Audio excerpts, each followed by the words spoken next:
ಭಾರತ ಪ್ರವಾಸದಲ್ಲಿರುವ ಫಿನ್ಲೆಂಡ್ ಅಧ್ಯಕ್ಷ Alexander stub ಅವರೊಂದಿಗೆ ಪ್ರಧಾನಿ ನರೇಂದ್ರ ಮೋದಿ ದೆಹಲಿಯಲ್ಲಿಂದು ದ್ವಿಪಕ್ಷೀಯ ಮಾತುಕತೆ ನಡೆಸಿದರು. ಉಭಯ ದೇಶಗಳ ಸಹಕಾರವನ್ನು ವಿವಿಧ ಕ್ಷೇತ್ರಗಳಿಗೆ ವಿಸ್ತರಿಸುವ ಕುರಿತು ಚರ್ಚೆ ನಡೆಸಿದರು. ಪ್ರಾದೇಶಿಕ ಮತ್ತು ಜಾಗತಿಕ ವಿಚಾರಗಳ ಕುರಿತು ಸಮಾಲೋಚಿಸಿದರು.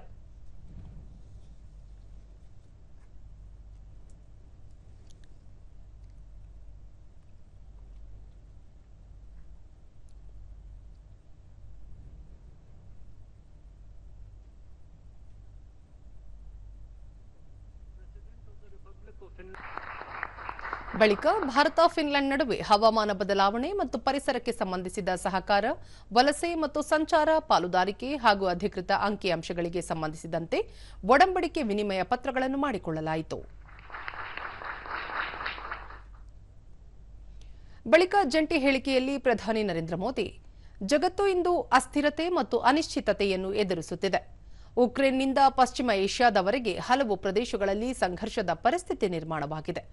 ಇಂತಹ ಸಮಯದಲ್ಲಿ ಎರಡು ಪ್ರಮುಖ ರಾಜತಾಂತ್ರಿಕ ಶಕ್ತಿಗಳಾಗಿರುವ ಭಾರತ ಮತ್ತು ಯುರೋಪ್ ತಮ್ಮ ಸಂಬಂಧದ ಸುವರ್ಣ ಯುಗಕ್ಕೆ ಕಾಲಿಟ್ಟಿವೆ. ಭಾರತ ಮತ್ತು ಯುರೋಪ್ ಸಹಕಾರ ಹೆಚ್ಚಳದಿಂದ ಜಾಗತಿಕ ಸ್ಥಿರತೆ ಹಾಗೂ ಅಭಿವೃದ್ಧಿಗೆ ಬಲ ದೊರೆಯಲಿದೆ ಎಂದು ಹೇಳಿದರು. ಭಾರತ ಮತ್ತು ಫಿನ್ಲ್ಯಾಂಡ್ ಕಾನೂನಿನ ಆಡಳಿತದ ಮೇಲೆ ನಂಬಿಕೆ ಹೊಂದಿವೆ. ಕೇವಲ ಮಿಲಿಟರಿ ಸಂಘರ್ಷದಿಂದ ಯಾವುದೇ ಸಮಸ್ಯೆಯ ಪರಿಹಾರ ಸಾಧ್ಯವಿಲ್ಲ ಎನ್ನುವುದರಲ್ಲಿ ಸಹಮತ ಹೊಂದಿವೆ.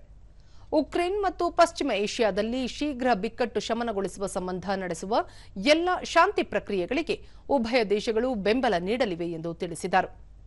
2026ರ ಆರಂಭದಲ್ಲಿ ಭಾರತ ಮತ್ತು ಯುರೋಪ್ ನಡುವೆ ಏರ್ಪಟ್ಟ ಮುಕ್ತ ವ್ಯಾಪಾರ ಒಪ್ಪಂದವು ಭಾರತ ಫಿನ್ಲ್ಯಾಂಡ್ ನಡುವೆ ವ್ಯಾಪಾರ, ಹೂಡಿಕೆ ಮತ್ತು ತಂತ್ರಜ್ಞಾನ ಸಹಕಾರವನ್ನು ಹೆಚ್ಚಿಸಲಿವೆ ಎಂದು ಹೇಳಿದರು. ಜಗತ್ತು ಇಂದು ಎದುರಿಸುತ್ತಿರುವ ವಿವಿಧ ಸಮಸ್ಯೆಗಳ ಪರಿಹಾರಕ್ಕೆ ಜಾಗತಿಕ ಸಂಸ್ಥೆಗಳ ವ್ಯವಸ್ಥೆಯಲ್ಲಿ ತುರ್ತು ಸುಧಾರಣೆ ಅಗತ್ಯ. ಯಾವುದೇ ರೂಪದ ಭಯೋತ್ಪಾದಕತೆಯನ್ನು ನಿರ್ಮೂಲನೆ ಮಾಡುವುದು ನಮ್ಮ ಬದ್ಧತೆಯಾಗಿದೆ ಎಂದು ಪ್ರತಿಪಾದಿಸಿದರು.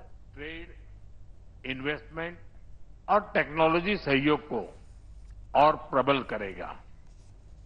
डिजिटल टेक्नोलॉजी, इंफ्रास्ट्रक्चर और सस्टेनेबिलिटी जैसे क्षेत्रों में भारत और फिनलैंड महत्वपूर्ण साझेदार हैं.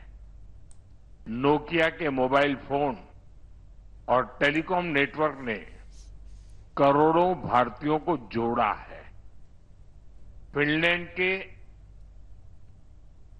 आर्किटेक्ट्स के सहयोग से हमने चिनाब नदी पर विश्व का सबसे ऊंचा रेलवे ब्रिज बनाया है.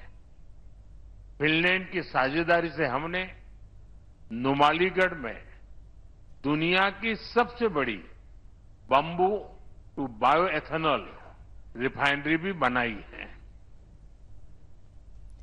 ಫಿನ್ಲ್ಯಾಂಡ್ ಅಧ್ಯಕ್ಷ ಸ್ಟಬ್ ಇದೇ ಮೊದಲ ಬಾರಿಗೆ ಭಾರತ ಭೇಟಿ ಕೈಗೊಂಡಿದ್ದು, ಇಂದು ರಾಷ್ಟ್ರಪತಿ ಭವನದಲ್ಲಿ ರಾಷ್ಟ್ರಪತಿ ದ್ರೌಪದಿ ಮುರ್ಮು, ಉಪರಾಷ್ಟ್ರಪತಿ ಸಿಪಿ ರಾಧಾಕೃಷ್ಣನ್ ಅವರೊಂದಿಗೆ ಮಾತುಕತೆ ನಡೆಸಲಿದ್ದಾರೆ.